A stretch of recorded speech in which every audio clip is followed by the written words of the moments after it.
So, we know one thing, this journey of life is full of struggles. No doubt you're going to struggle in many different ways throughout life.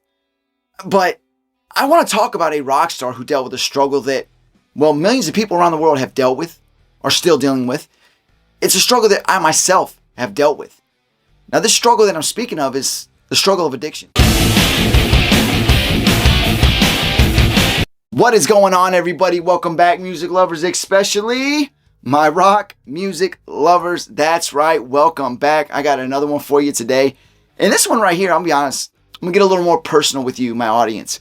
Now, I've thrown little nuggets out in the past, different videos, different topics, but depending on what the topic was in that specific video, and there's many of them out there, you may, if you're smart people, which I know everybody watching this channel and any of my videos is absolutely smart. Whether you've given me a negative comment or not, I know you're smart.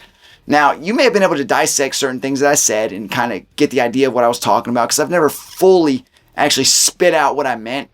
Maybe a little innuendo here and there of my life as it pertained to what I was talking about, especially the topic of this video. That being an addiction. Now, Adam Gontier, former lead singer of the band Groundswell, aka 3 Days Grace, was huge in my teenage years, my high school years, because 3 Days Grace was one of those bands that just resonated with me so hard. I loved everything they did. They're still going strong today, just not the same 3 Days Grace that I grew up loving. Got respect for the guys, but it's just not the same for me. I know some people out there have, battled with this topic back and forth.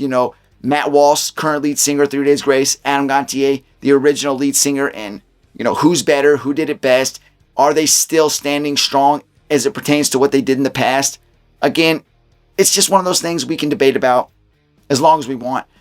Everybody's going to have a different opinion, and that's the beauty of being human, right? What I like, you might not like, and vice versa. But in the end, if there's beautiful music out there being made, somebody's going to love it, and it's going to resonate with somebody. And I believe Adam's journey resonates with me very much so.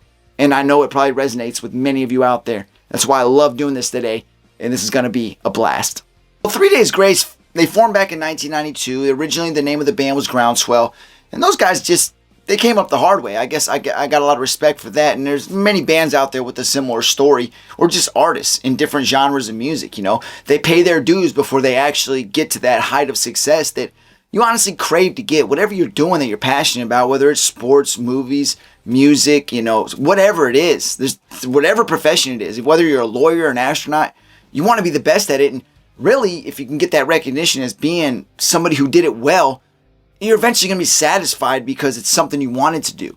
So when Groundswell formed in 92, those guys played backyard parties, played local small venues, and they did everything they could to get to where, well, they weren't sure where they wanted to go, but they knew they wanted to have success.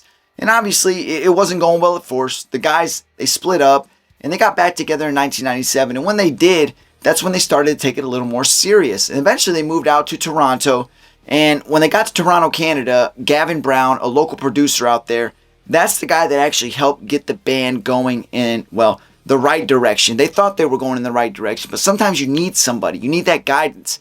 Gavin Brown, a hell of a producer out of Canada, helped them go in the right direction. And that's exactly what they did, because by the time their 2003 debut album came out, those guys were prepped and they were ready to go.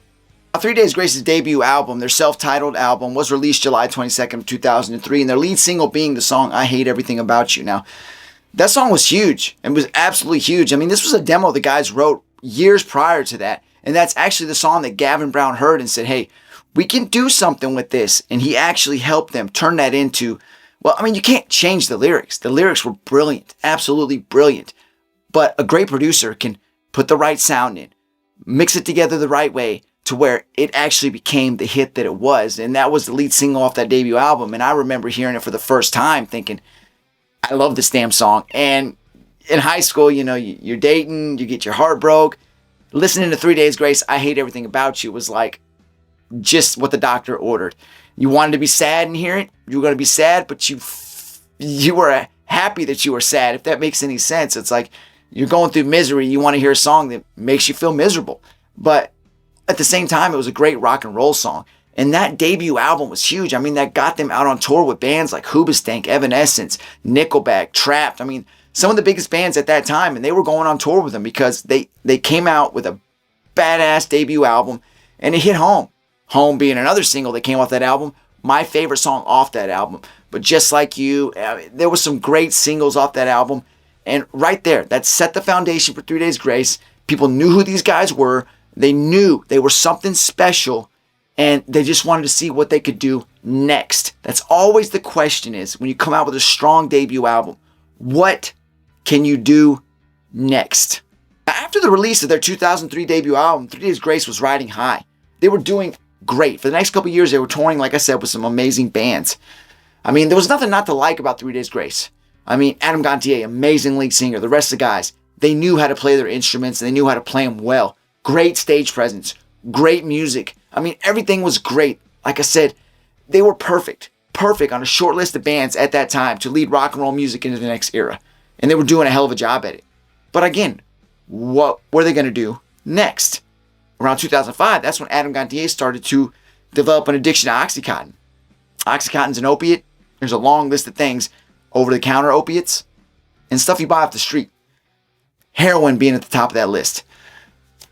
Nothing ever good comes out of most addiction to any drug. And I'll let you know a little bit about me here in a moment. But Adam needed help.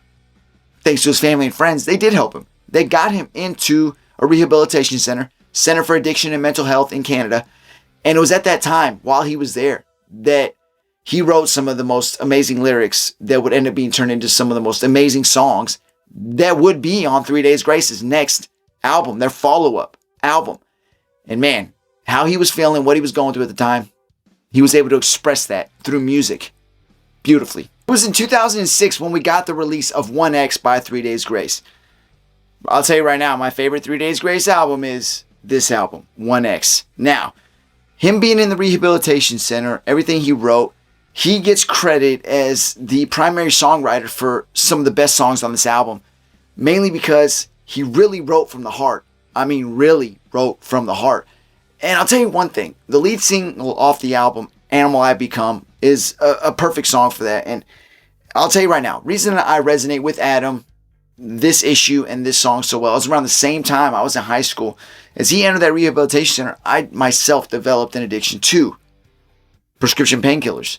And I'm a teenager. And I'll tell you right now, you get to that point in life where you get reliant on something, it's a problem. And I was there. I was right there where Adam was. And difference was, he's an up-and-coming rock star. I'm just a teenager in high school. Now, his means are different. He had the money to do whatever the heck he wanted. Me, I was doing it a different way. But I know what he was feeling. You know, that moment where you don't have something you feel like you need, you become this person that it's not really you. You know, you're miserable. You got to have something. If you don't have it, you can't be happy. You can't just do what you would normally do on your everyday life unless you have that. If you can't watch TV without being happy because you want to take these pills, you can't go play a video game. You can't listen to music the same because you're not feeling that feeling that you want to feel. I know that was a mouthful, but that's real. And Animal I Become as perfect for that. Because that's exactly what you become.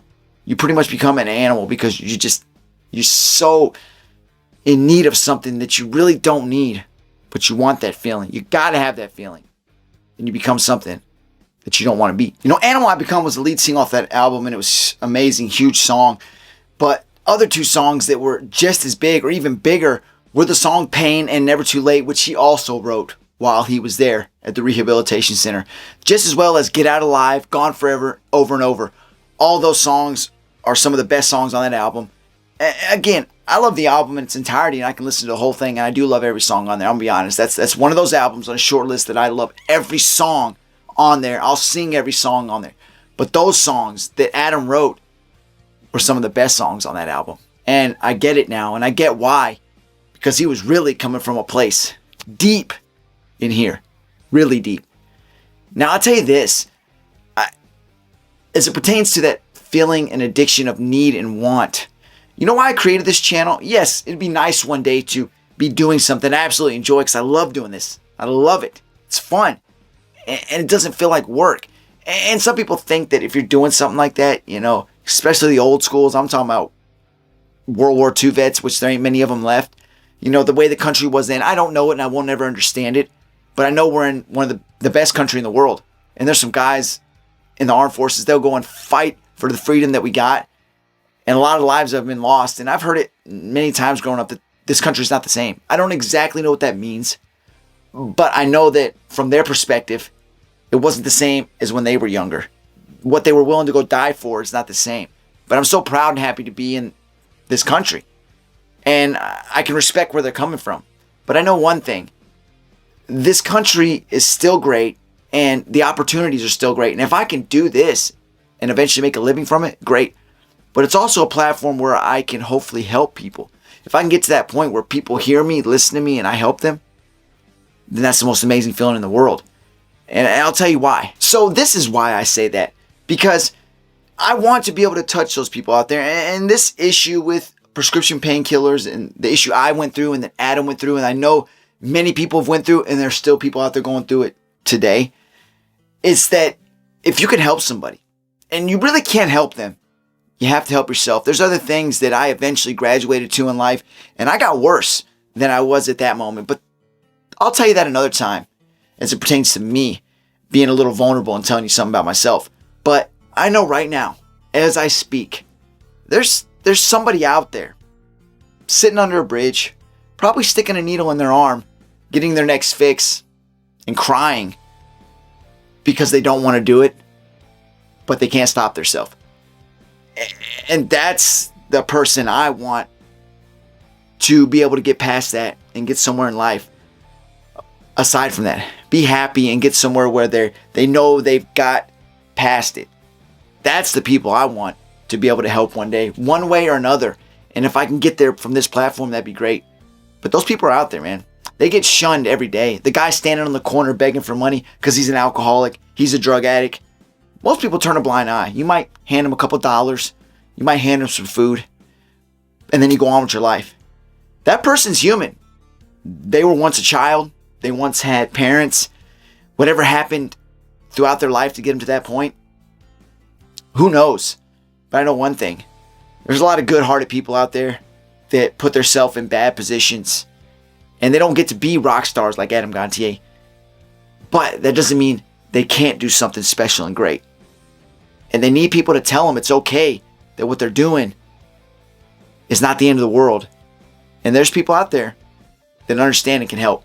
So I'd say this. One day I would love to interview Adam Gontier, and I'm making that a goal on this channel as it stands right now.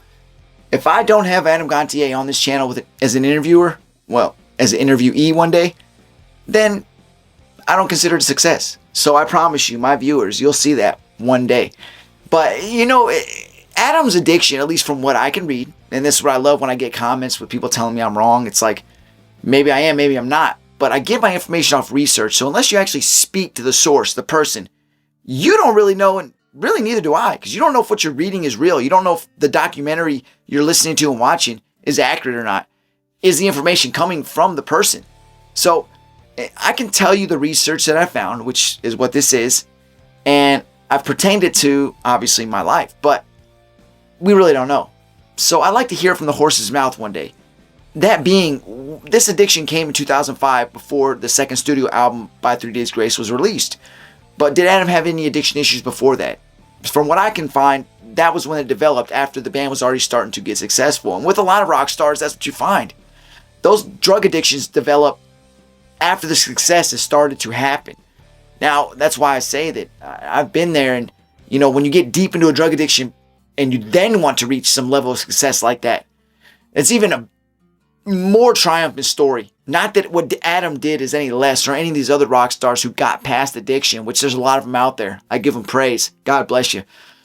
If you can reach a level of success like a huge band like 3 Days Grace, after being deep in an addiction, before you ever get there, that'd be an awesome triumph. But again, hey, thank you for watching, guys. I'm not ashamed of anything or anywhere I've been.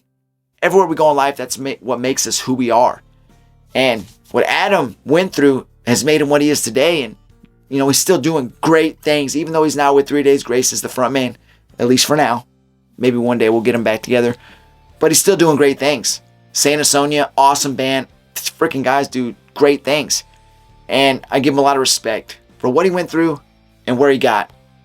And again, any of you out there going through that, you got to figure it out. And I know that sounds like the bad thing to say, but as somebody who's been there, nobody can figure it out for you. There's something that's going to come into your life. That's going to be your saving grace. You might not know what it is or when it's going to happen, but that something's going to make you want to do it for yourself. You just got to be strong until then. And don't give up. Till next time, take care of yourself. I'm out.